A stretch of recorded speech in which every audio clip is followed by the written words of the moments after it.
যে নবাব নন্দিনী শাশুড়ি মা, সারাদিন তো গায়ে হাওয়া লাগিয়ে ঘুরে বেড়ান, কোনো কাজকর্ম তো করা হয় না, শুধু তো বসে বসে আমার অন্ন ধ্বংস করছেন।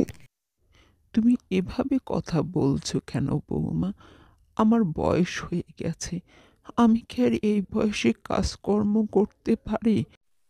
আমার সাপ কথা শুনে রাখুন, কাজকর্ম করতে না পারলে এই বাড়ি থেকে আপনাকে আমি বের করে দেব।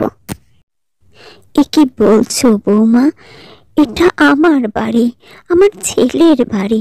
আমি তিল তিল করে করে তুলেছি এই বাড়ি।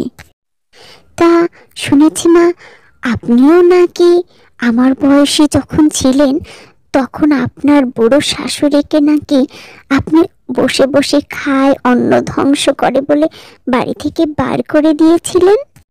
তো সে সময় তো আপনারও চলে এসছে, আপনি চলে যান।